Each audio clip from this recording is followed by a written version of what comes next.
అందరికీ నమస్కారం. ఆంధ్రప్రదేశ్ రాష్ట్ర రాజకీయాల్లోనే ఒక పెను సంచలనంగా తెలుగుదేశం, జనసేన, బీజేపీ కూటమి 160 పైచిలుకు స్థానాలతో ఒక ఘన విజయాన్ని అందుకొని అధికారాన్ని చేపట్టనుండటం అనేది అత్యంత చారిత్రాత్మకం అనేది సందర్భంగా తెలియజేస్తా ఉన్నాను. తెలుగుదేశం చరిత్రలో గతంలో 1994లో ఏ విధంగా అయితే అన్న నందమూరి తారక రామారావు హయాంలో ఒక ఘన విజయాన్ని నమోదు చేసుకున్నామో, మరి దానికి ఏమాత్రం తీసుకోని విధంగా 2024లో కూడా చంద్రబాబు నాయుడు గారి అధ్యక్షతన ఒక అనూహ్యమైనటువంటి ఘన విజయాన్ని అందుకొని, మరి అది కూడా తెలుగుదేశం పార్టీ చరిత్రలో కనీవిని ఎరుగినటువంటి విజయం. మన ప్రత్యర్థి పార్టీకి కనీసం ప్రతిపక్ష హోదా కూడా రానివ్వకుండా మన కార్యకర్తలు చేసినటువంటి కష్టానికి వారందరికీ కూడా శిరస్సు వంచి పాదాభివందనాలు తెలియజేస్తా ఉన్నారు. గత 5 సంవత్సరాలుగా మన కార్యకర్తల ఇళ్ల ముందు అర్ధరాత్రుల పూట పోలీసుల బొట్లు చప్పుళ్ళు నిత్యకృత్యమైనా కూడా తెలుగుదేశం పార్టీ జెండాని తమ భుజాల మీద మోస్తూ ఓపికన్నంత వరకు కాదు, ఊపిరున్నంత వరకు తెలుగుదేశం జెండా మా భుజాలపై మోస్తామని చాటి చెప్పిన కార్యకర్తలందరికీ కూడా ఈ విజయం అంకితం ఇవ్వాలి అని ఈ సందర్భంగా నేను తెలియజేస్తా ఉన్నాను. గతంలో మన నాయకుడు ఏ విధంగా అయితే కౌరవ సభలో ఆనాడు అవమానింపబడ్డాడు, ఆనాడు ఆయన తెలియజేశారు, ఒక శపథం చేశారు. ఆ సభని గౌరవ సభగా మార్చి ముఖ్యమంత్రిగానే సభకు వస్తానని చెప్పారు. ఆయన ఈరోజు తన పంతాన్ని నిలబెట్టుకున్నారు. దీనికి రాష్ట్ర ప్రజలు తమ సంపూర్ణమైన మద్దతు ఇచ్చి చంద్రబాబు నాయుడు గారిని మళ్ళీ ముఖ్యమంత్రిగా అసెంబ్లీకి పంపిస్తా ఉన్నారు కూడా ఈ సందర్భంగా నేను తెలియజేస్తా ఉన్నా. అయితే ఈ సందర్భంగా వైఎస్ఆర్ కాంగ్రెస్ పార్టీ నాయకులు గతంలో కూడా అనేక వ్యాఖ్యలు చేశారు. మా అన్న సింహం సింగిల్ గా వస్తుంది అని చెప్పి ఈ సింగిల్ సింహం డైలాగులు చెప్పారు.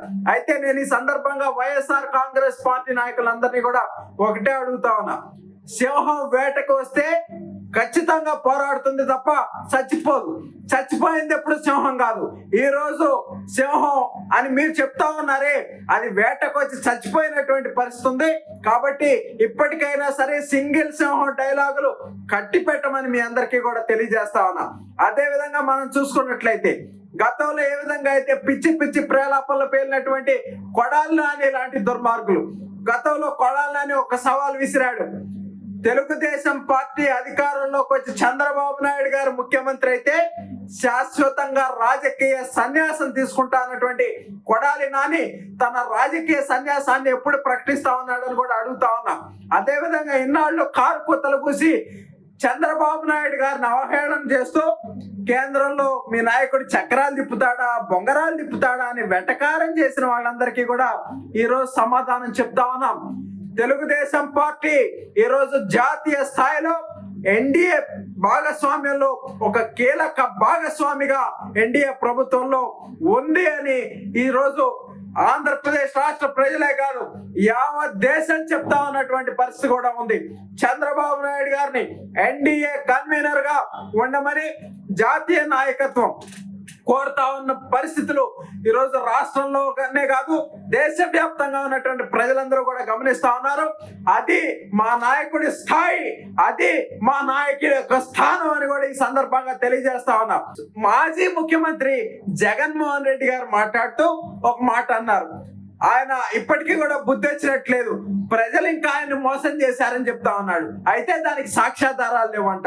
చెప్పడానికి జగన్మోహన్ రెడ్డి గారికైనా సిగ్గుండాలి, లేదా వినడానికి మనకైనా సిగ్గుండాలి. ఆంధ్రప్రదేశ్ రాష్ట్ర ప్రజలు సంపూర్ణ విఘ్నతతో ఏ విధంగా అయితే ఓటింగ్ జరిపి భారీ స్థాయిలో కూటమి అభ్యర్థుల్ని గెలిపించినటువంటి ఉదాహరణే ప్రజాస్వామ్యం ఇంకా బతికి ఉంది అనడానికి ఒక స్పష్టమైన సంకేతం అని సందర్భంగా తెలియజేస్తూ, ఇటువంటి ఈ నియంత్రణకి ఈ ప్రజాస్వామ్యంలో చోటు లేదు అని కూడా ఈ సందర్భంగా తెలియజేస్తా ఉన్నా. నమస్కారం.